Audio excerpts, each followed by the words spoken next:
Welcome back to Fossil vs. Future. I'm Daisy. And I'm James. And today we're going to talk about... food waste. What about food waste? About 1/3 of all food produced for human consumption is lost or wasted. In 2022, households across all continents wasted over 1 billion meals every day. Meanwhile, roughly 783 million people globally are affected by hunger, and about 1 in 3 people faces food security. Wasting food also wastes money. Food waste is a market failure, resulting in more than $1 trillion worth of food thrown away each year. There's also a huge environmental cost. When food is wasted, it often ends up in landfill, where it decomposes and generates methane, a greenhouse gas far more potent than carbon dioxide. But it's not only the emissions from the rotting food that matters. When we waste food, we waste all the energy, water, land, and other resources, and the associated emissions that have gone into producing, processing, transporting, packaging, and cooking it. The IPCC estimates that global food loss and waste contributes 8 to 10% of total man-made greenhouse gas emissions, more than any single country apart from China and the US. Project Drawdown identifies reducing food loss and waste as one of the largest climate solutions across all sectors, not just in the food system. It could also provide additional benefits to land, water, and biodiversity, while also improving food availability and food security worldwide. There's no time to waste. It's an absolute shocker, Daisy. It's just... I mean, how on earth? 1/3 of all food. Mm-hmm. It's loopy. So a few things that I thought I would try and get into here, because it kind of stuns the mind. I was always really struck by those Project Drawdown numbers, because I like the way that program listed the things that you can do that matter and tried to cost it out and show, if you did this, if you like, the return on the investment of time and money. Yeah. I thought it was a good approach. I was amazed at how much food and food systems featured right at the top of the, way up the list, after the things that, perhaps were more obvious in the power sector and the like. So that's the first thing, that how much of a difference it makes to the climate problem, in addition to all the other madnesses that clearly go with it. But then also, if you did a list of interventions, what would they look like? And some of them obviously would be regulatory and to do with systems of trade and standards and financing and all that kind of stuff. But equally, what are the sort of technology solutions that might do something to change that ridiculous situation? And so I'm always looking out for entrepreneurial ventures that are picking out away at elements of that system. And maybe it's to do with recycling and reuse, or alternative materials, or production methods that don't produce so much waste, or going back to your old world of how the demand is created. That we probably should have a conversation about odd-shaped vegetables in a minute. But you know what I mean? Where are the intervention points? Because they're myriad. Yeah. And there must be a long list of solutions once you've figured out what those intervention points are. Yeah, and the reasons for wasting food are different in different countries. Yeah. So it tends to be that in developing countries, the food is wasted more at the farm level, for example, right, where food can't be transported in refrigerated trucks, perhaps, and so food is wasted in those situations. Whereas in more developed countries like the UK, for example, most of our food is wasted at the retail level, so supermarkets, for example, right, and by us in our homes and the way that we eat and buy and throw away. Our purchasing patterns. Yeah. And behaviors. So behavior change is a huge part of it in developed countries, and maybe technology. I mean, some of it is just quite basic technology, just to do with food storage in in developing countries to try and reduce the amount of food. Whereas here it might be to do with pricing, standards, measuring and data. Yeah. The company that always pops into my head, just because I happened to be around when it was formed, Winnow. It's a small example, but I liked it because it was such a simple intervention. It was, well, for restaurants and large caterers, why don't we just have a much better system of measuring the inputs? It's a kind of modern equivalent of scales. Yeah. But they take photos of the food that goes into the bin so that they can then see, we're wasting mainly pasta, so we need to be cooking less pasta each day. It seems really basic, but it's using very modern techniques to do something that would just be natural in an efficient, well-run kitchen, whereas a home or a business where every bit mattered. Where waste was a waste, right? So I like that. Yeah. As an example. And there's such a clear business case, because if restaurants aren't throwing food in the bin, then they're saving ingredients and saving money. I mean, I don't know how that business is flourishing. I just really like the idea, and I also, I'm attracted to enterprises that are making use of a waste, turning it into something, repurposing it, or figuring out that this waste has this. We've talked before about in the plastics area. We talked a lot about the value of using alternative materials, and there's quite a lot of people now looking at waste from one type of production to have value in another area where we know there's a demand, and it's genuinely substitutable. There is a new product that can be substituted for the previous one made out of the waste of another process. Loads of those sorts of ones, but still somehow or other we've got this extraordinary situation where so much food is wasted. And both of us have worked or helped you more directly and hands-on involved, me more just ambassadorial support for enterprises that try and do something about the food waste around supermarkets and making them available to people who are in need, right? You did it with Felix and the Felix Project. Project, and I did it with Food Cycle. And I liked the fact that there was a waste problem being resolved there. Why on earth do these things need to be thrown away when they're still good to eat? Often fruit and vegetables. But also that it helped with loneliness, alienation, and real poverty, often to do with homelessness, but also, not people who had homes, but were, had very little money and were sitting alone at home eating, very poor quality microwavable food that wasn't giving them much nutrition, and that they could go to a Food Cycle place. It was often a shared space. It was someone else's cooking facilities that Food Cycle could use. Might be a community centre, and you could go there, and the food would be cooked for you, and you could be somehow part of the noise and the bustle associated with that, and you could sit down with another human being and eat that food.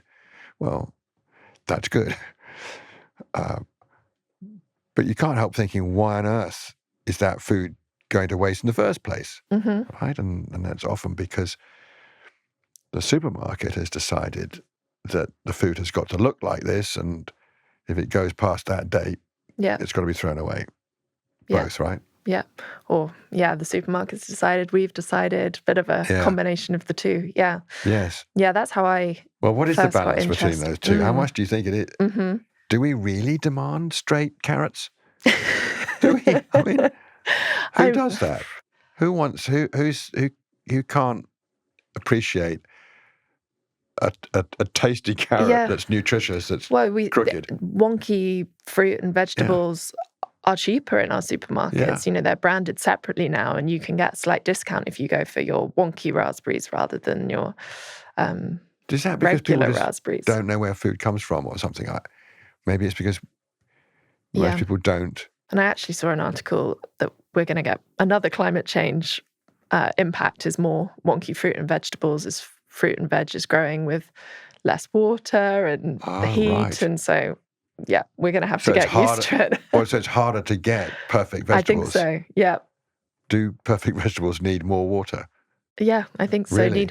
And well, that's why I think we haven't spoken about hydroponic systems actually as a food waste. I mean, they have various environmental benefits, but one of the benefits could be food waste. You're creating fruit and veg under such perfect conditions, but also you're growing them closer to where you'll be selling them. Yes. So you save the... closer to the demand. Exactly. Yeah. Certainly that's the case with salads and herbs. Yeah. A lot of the vertical farming that's going on in cities or warehouses on the edge of cities are producing those sorts of products and getting them to market quickly with much less water use, energy use. A lot of energy use, because you're basically substituting the sun. But it's that's interesting. So you think maybe there are different growing systems that would help reduce the overall environmental cost of the food. I think so, but I do agree 100% that we just need to get used to our fruit and vegetables not being a certain shape or a certain color. So I was first introduced to food waste and the environmental and social impacts of food waste working for the Felix Project. So the Felix Project is a London-based charity that rescues perfectly good food that would otherwise have gone to waste and delivers it to other charities in London that can then feed people who are living in food insecurity. And I learned things like apples have their percentage pinkness measured and then can be sold as a pink lady. But if it's under that percentage threshold, it can't be called a pink lady and it's called something else. But it's the same apple, it's just not as pink, so you can't sell it with the same premium, or maybe you can't even sell it at all. And that's where an organisation like the Felix Project can come in and rescue that perfectly good apple and make sure that someone's able to enjoy it. Is there any evidence that there is consumer demand for a certain level of pinkness? How does that supply and demand connection get made? Yeah. Who's driving that? Where's the reward for making that distinction? Who's picking it up? Is it the supermarket or? I mean, taste can't be the grower. The grower's getting. Yeah. It's harder, surely, for the grower to make money in those circumstances. Yeah. Surely. And the size of fruit and veg as well. It's the colour, it's the size. The rejection of perfectly good fruit and vegetable. Who would be a farmer? And sometimes it's the fact that you might grow an apple that is too big. Yeah. And then it won't fit in the plastic packaging that you've produced for that apple. So that would get rejected. So it's to do also with the packaging with and the presentation of the system. Yeah. I would be distraught if I were a farmer producing something you knew was that provided the taste and the nutrition that the food is principally for, and have it rejected because it didn't fit in a package. Wow. But that must be ordinary, everyday life for a farmer producing for a supermarket. Mm-hmm. And if they grow too much, if there's a season that's wetter than expected or something, and that leads to a bumper crop, then it's sort of all hands on deck. Yes, supermarkets can load promotions and then sell that fruit cheaper, for example, to try and move through that supply, but sometimes there will just be waste because the demand isn't ready for it. Not there. Yeah. And of course they're quite small, interesting services that will provide you wonky fruit and veg if you want it. But on the whole, most people are buying from, in this country anyway, they're buying from supermarkets that have these rules, and it produces waste of huge quantities. Although I wouldn't mind hearing the counter-argument from... Is there a counter-argument from the supermarkets that overall their demands on the supplier produce a more efficient system? I don't know. I've not heard that argument, I must say, but it seems to me that those numbers are absolutely outrageous. Well, supermarkets can do things to change consumer behavior. So, an example that comes to mind is Tesco started selling white eggs, which people weren't used to. People don't like their eggs that color. That seems strange to open an egg box and for them to be white. So they were marketing around the fact that they were now selling white eggs and these tasted the same. They tasted just as good, but they would be reducing food waste. And now I think people have got used to it. Why reducing food waste? Oh, just because because before you weren't able to put those white eggs in the box. So they would have gone to, rather than selling them as eggs in an egg box, they would maybe go in some other product that required eggs. Oh, because the public, they thought the public would demand eggs to look a certain way, and this didn't. Okay, I got you. Yeah. So there's clearly fashions and trends and patterns that make these selections.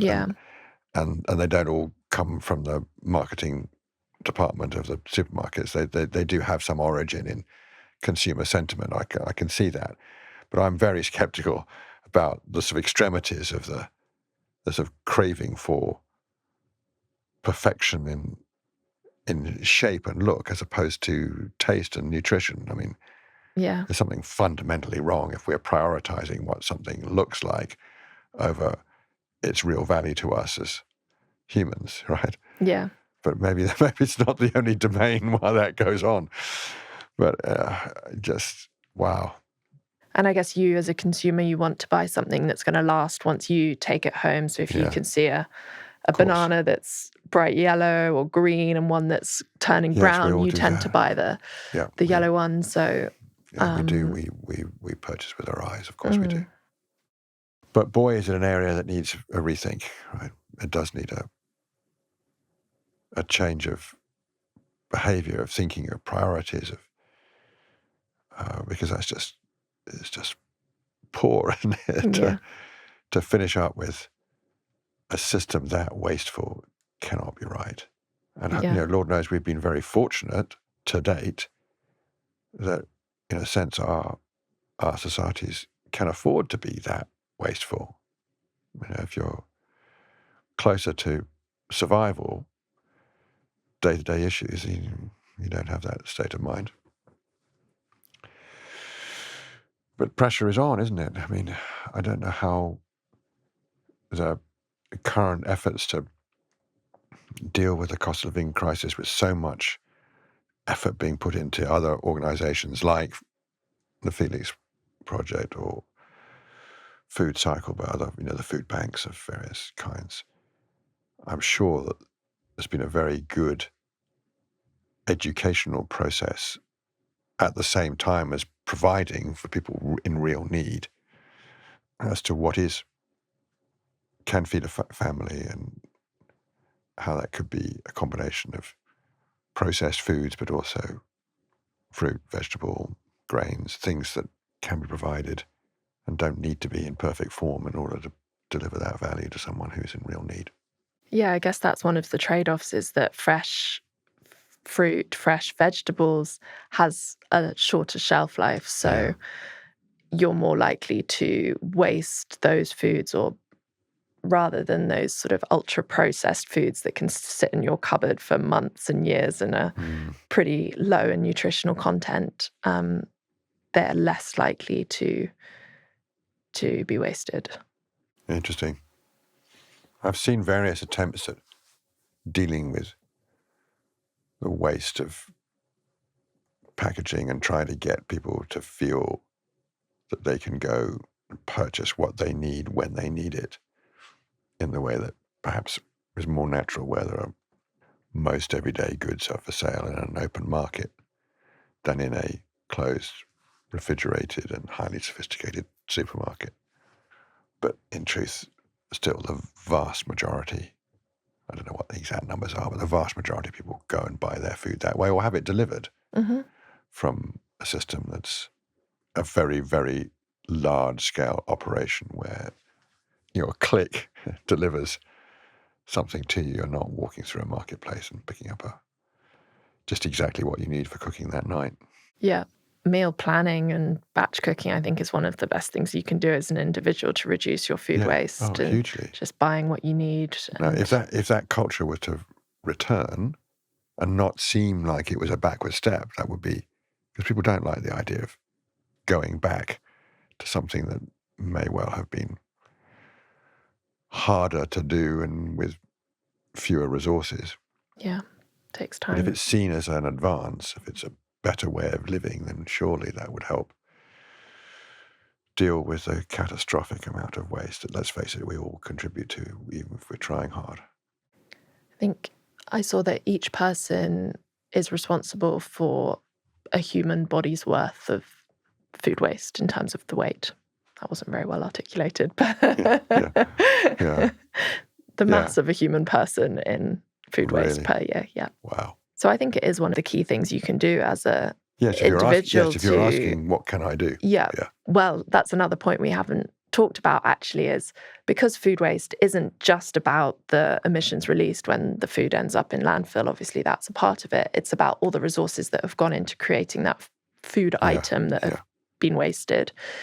The food that you are wasting matters. So if you're wasting a fillet of beef versus a slice of bread, wasting that fillet of beef that has had a huge amount of water and energy used, that has a bigger impact, which is one of the complicated things about measuring food waste and the data. So I think food waste data is improving, but I can see that. You've really got to be sure what it is you're talking about when you're tracking the flows of energy and materials and resources that go into the food itself before it is discarded or, as you say, wasted in some way or another.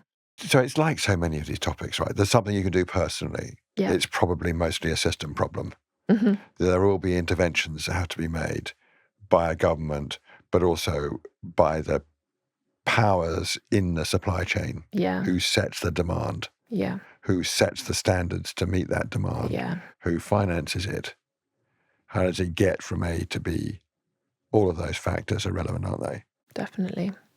The transport system, the shipping, the airflow and something or other clearly has a higher footprint if you waste that. I can see, I've got it now. Retailers do have a big part to play. Packaging, presentation, the ways in which we are marketed things that we must have. Of course, marketing's everywhere, isn't it? Packaging and food waste is a really interesting one as well because it's such a trade-off. It's a trade-off. It works both ways. You put the food in plastic packaging. Often the reason for doing that is to prolong the shelf life throughout the supply chain and stop it being wasted throughout the supply chain. But then you've got a plastic bag that is going to be thrown in the bin most likely. So that's a real trade-off when it comes to food waste. Like plastic wrapped cucumbers. Those drive everyone crazy, but it adds days and if not weeks to the shelf life having a cucumber wrapped in plastic rather than just loose on the shelf. Yes, and then buying things in bulk because they're cheaper, and then not quite managing to get through them in time. And everyone's got their own experience of that. So presumably there are organisations you could join and be a part of to get kind of help to avoid some. It's all very well to, and in previous conversations, we don't really want to make people feel like the whole of the burden is on them to change the way they are. And sometimes a family can help, of course, but maybe a community, an association, a club, ways to figure out, share knowledge and experience to say, actually, if we were to figure this out together, we might be able to do something more substantial than just on our own. I mean, you can volunteer for organisations like the Felix Project, which is amazing for just seeing the quality of the food that would otherwise have been thrown away. From an awareness raising point of view, I think that was really important for me. But then there are also apps like Too Good To Go and Olio, which you can sign up to and you can see food that is otherwise going to be wasted at your local sort of food outlet, and you can go and pick it up either cheaply or for free. That's a good idea. Yeah. I haven't actually really used them much because I always feel like I'm trying to get through my vegetable box at home. But people love them. And I think Olio works between households as well. Do we have any evidence that the food delivery systems are less wasteful? So you mentioned your box. I get stuff delivered to, and many people do, straight from the farm. Do those? Is there any evidence that is less wasteful than perhaps the, if you like, the traditional route, which would be farm to warehouse to supermarket to trolley to car back home? I mean, the scheme that I get is called Growing Communities, and it is an East London-based scheme that works closely with farmers. So from a food waste prevention point of view, I guess it's really using the produce that the farmers have. Yeah, whatever its shape and size. Yeah, so rather than going into your local supermarket and saying, I want an avocado, you're only going to get an avocado for 2 weeks of the year or something. So I guess from a waste point of view, it's really, helping the farmers. That must be less wasteful. Yeah, I think so. Well, okay, so it's less wasteful in several ways, but it doesn't... Unless you get a vegetable that you don't like, I suppose. True enough. Can happen. I've had to hide kohlrabi in a salad this week. So yeah, that does happen. Got it. Okay, so it isn't foolproof. And it's also quite difficult to see that satisfying demand across the whole of society. I mean, it would be really difficult to do. Although I think an important part of it, and the good thing about these kind of schemes, is it does just bring you closer to the food that you eat, and you just start appreciating all the effort and time that has gone into certain foods, and you might be introduced to new foods that you wouldn't otherwise have eaten. And just the whole sort of experience of planning, cooking, eating your meals becomes kind of quite exciting and quite fun. And I think having that engagement with food is a really important part of reducing food waste, because you just begin to sort of value it more. And maybe that's an issue in some ways, is sometimes food is really cheap. And so we might buy 6 apples when we only need 1 because it's cheaper to do so. Or For sure. Yeah. Well, I definitely, obviously spoiled, lucky to have Juliet's allotment. So you really do get, even living in London. Yeah. I don't know how realistic it is to expand allotments. Seriously, obviously, there's a big competition for land, and it's really can only be marginal. But boy, is there something valuable about being able to grow your own food, and know when things arrive and what they taste like when they've just been picked. Yeah. It becomes so exciting, doesn't it? Yeah, and there's, it's obviously far, far less waste because you grow for yourself. Yeah. But anyway, those are sadly only marginal for dealing with the scale of the problem you described. One would like to see them expanded. We'd like to see communities grow their own food more. But the truth is, it's not a substitute for the food industry, actually, nor the availability of relatively inexpensive food through the various highly competitive supermarkets. But surely we don't need to be so absurdly determinative of what gets sold based upon their looks. And the requirements on farmers and the margins they make are so small. There's something uncomfortable about that system. I mean, if it's that wasteful, you can't make the efficiency argument. I'm prepared to accept that there's not much value in a romanticized notion that everyone can grow their own food. But I'm equally deeply skeptical of an industry that's that wasteful. Right? That's not impressive to me. And so one wants to challenge the current system to do better, to produce nutritious food that isn't wasted, right? And not blame it all on the consumer, because I simply don't buy that. I really don't buy this. I think the consumer can be lazy. I think the consumer can be misinformed easily. But but there's a food industry full of very clever and effective people at making money, who are skillful at marketing and who run really, really amazing logistics systems and who set the standards, enforce the standards, and who compete on margin in a very sophisticated way, and they can absolutely do better at producing good quality food that isn't wasted. I mean, it's a challenge that you should be able to rise to.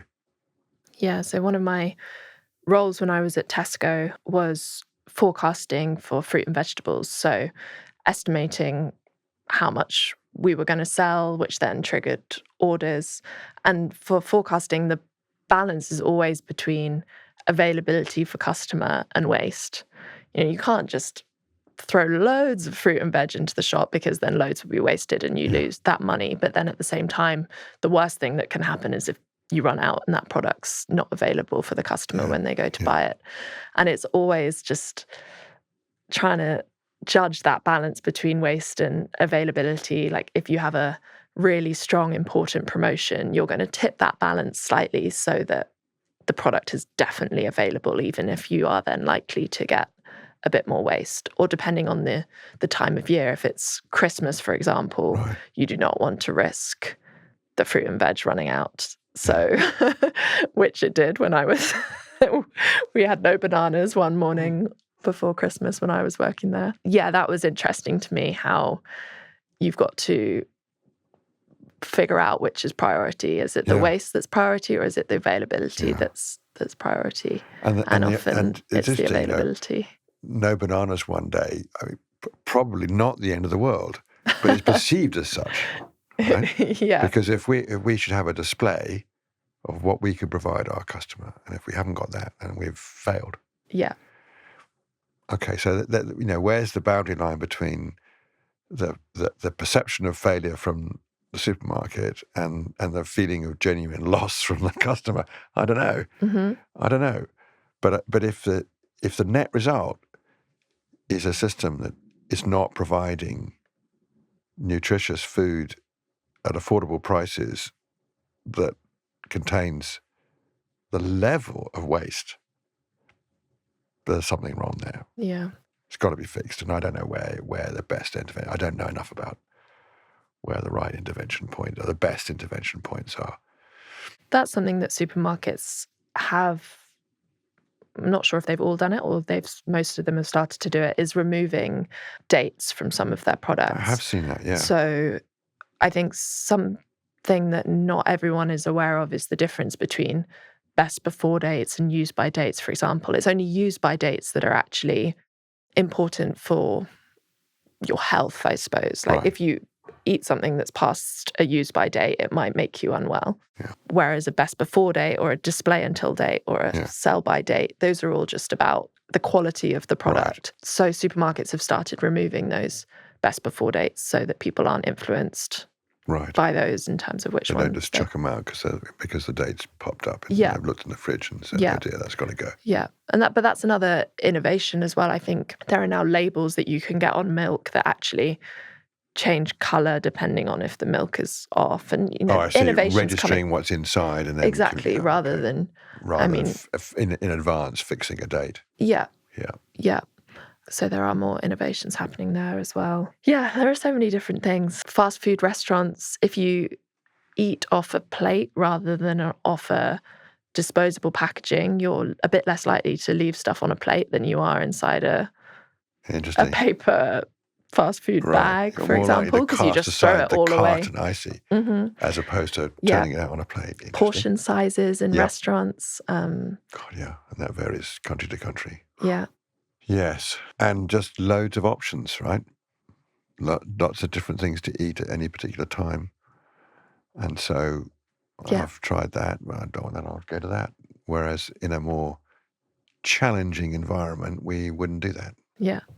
Like it's annoying when you go to a restaurant and they say, we don't have any left of this on a menu, but that means that they're not wasting it and they haven't ordered too much. So there is a bit of a mindset shift that's required. But I think just an awareness raising piece as well around food waste. I don't think at least before I worked at Felix Project and Tesco, I didn't think about how much food I was wasting. And now I hate wasting food. Yeah.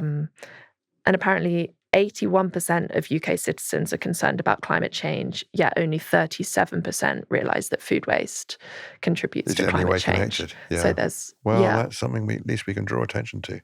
And I do think the generational angle is very relevant here. Because, a generation before mine, who had experienced wartime, very definitely had views about food waste from a wholly different point of view, not to do with climate change. But there was a very strong culture not to waste food, sometimes to excess. In my experience as a young child, I found it oppressive occasionally.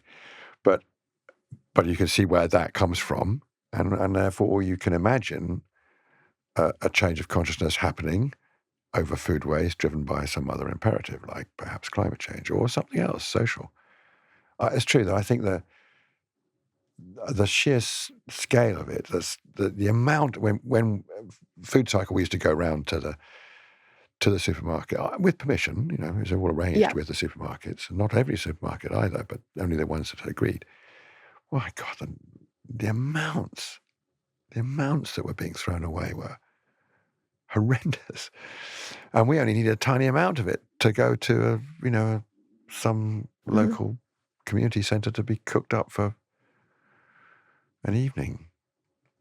But that was a eye-opening, shall we say? Yeah, it's thinking about the different things you can do with food as well. Like, I guess during COVID, we were all making banana bread from because we had the time. I guess this is what we're saying about. It does take time to plan your meals and to adapt to make sure that you're not using waste. And sometimes in our busy lives, we just grab the easy option. For sure. But clearly, if you have a concern about climate, you can link it to a concern about waste. But equally, if you have a concern about waste, you can link it to climate and you can do something about it. And you can make some individual decisions. You can, perhaps communicate with whoever your supermarket is, or you can think about how completely mad it is for those numbers you read out that are driving a system that is producing that amount of waste in every sense of the word. Yeah, there's a lot we can do. Mm-hmm. Thank you so much for listening to Fossil vs. Future. If you enjoyed this episode, please subscribe and give us a rating. Follow us on social media and send us your what about questions that you'd like us to discuss.